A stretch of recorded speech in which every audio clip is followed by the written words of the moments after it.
Didn't anyone tell you not to wander around at night, let alone speak to strange women in the dark?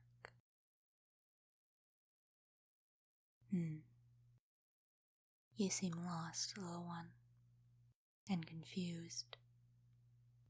Do you remember how you got here? I guess it does not matter anymore. Out of curiosity, what do you see? Well, many see different things when they find me.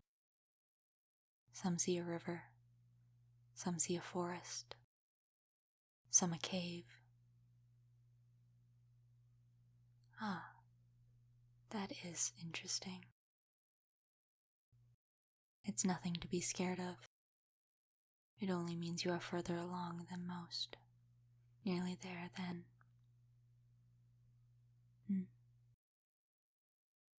Oh no, I am just here. Not here for you in particular. This is my home, you see. But different creatures tend to pass through. This place is as real as me. It changes, but so do I. You see what you want to see, I suppose. Most won't find comfort in a place like this, but it's so close to the shroud that it tries its best to comfort. Once you pass through, you'll be with the others. But for now, it's just you and I here. You're welcome to try, but you'll find your way back here. It's magic. You can't leave. You aren't meant to.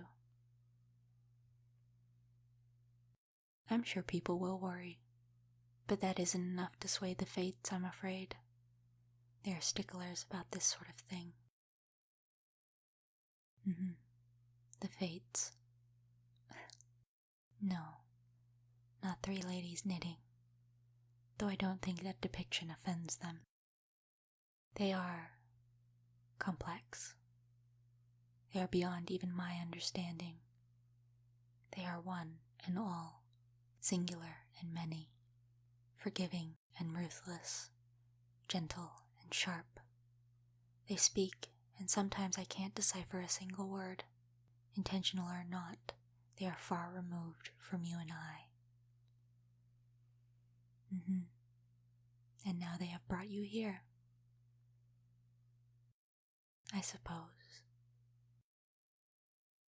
I was, time is strange here. I was walking, I think. Yes, think. I was created to roam here, and my days are much the same. I believe I was looking for something. Now I suppose that something was you. No, like I said, I am not a guard or guide. I assumed they knew you would need company while you wait. I don't know.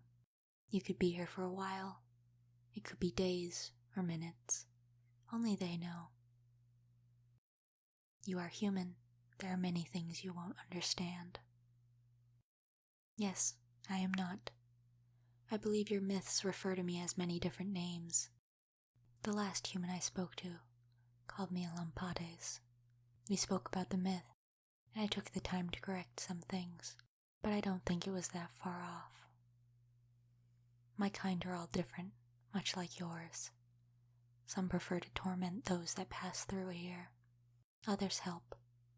I prefer to just be left to my own devices, but when the fates call, I must answer. Well, the main thing that led her to Alampades was my candle. I suppose that is their thing, wandering around with a light in the night. Underworld nymphs. Oh, she took comfort in this place. She found it fascinating. At first, she assumed she was dreaming, but as time went on, she began to realize it was real. Most do. It is not unusual for your kind. Humans tend to deny the existence of things right in front of them. No, not everyone passes through here. In fact, most don't. It's because you could be saved, I believe. A form of limbo. Oh yes, you are dying, little one. No, I can't do anything about it. You are as you always have been. The fates will decide if this is truly the end for you or not. The only thing you can do is wait. They are strange. They've already decided in actuality, but we still must wait. Little one, your fate was sealed before you were even born. They knew you before your great-grandparents roamed Maya. The mortal realm. Forgive me, I forget how distant humans are from all of this. There was a time where your kind knew all, but that was very long ago. The fates created the veil for our protection more than yours. It keeps you from seeing things you shouldn't. It allows you to look at beings like me and look the other way, until you look for too long, like you have. I no longer seem as human as I did when you first arrived, do I? The veil is fading away. Don't be alarmed. What is past the shroud will ease your concern soon enough. I don't know. I've never been beyond. Those who pass through don't return. That is how it is meant to be.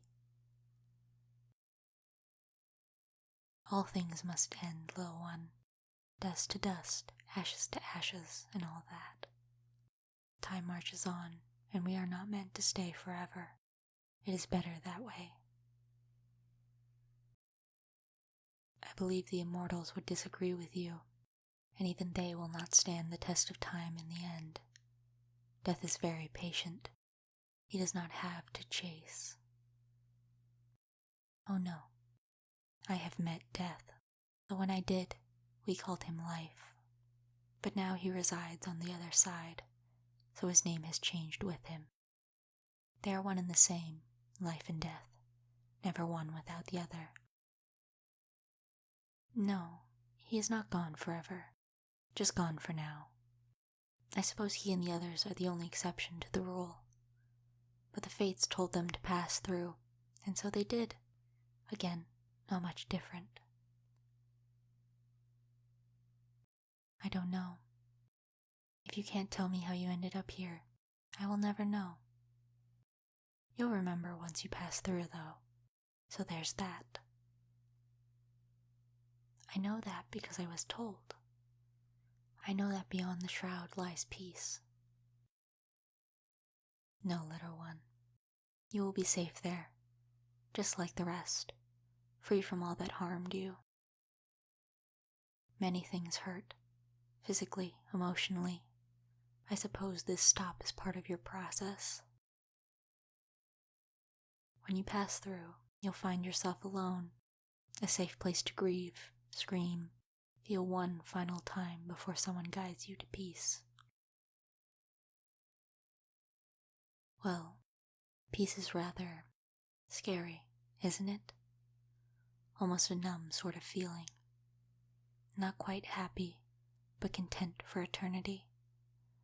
No more anything, forever. Some need the time to process their life and everything that happened to them, everything they did. They need time, and they are given it.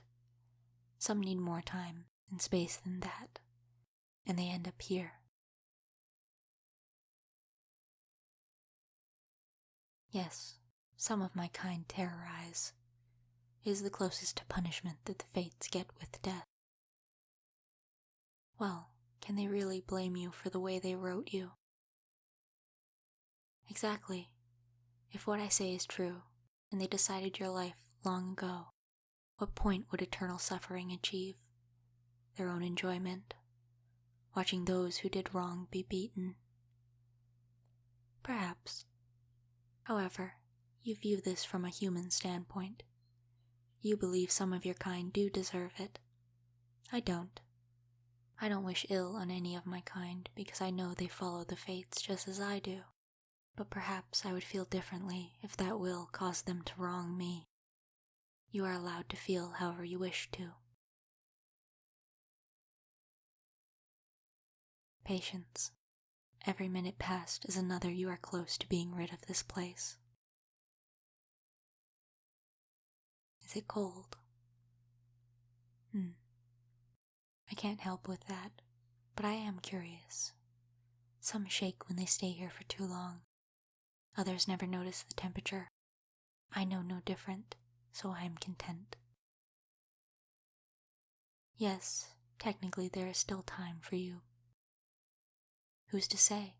The only thing I know for certain is that you will leave this place. I do have a name. They call me Isra.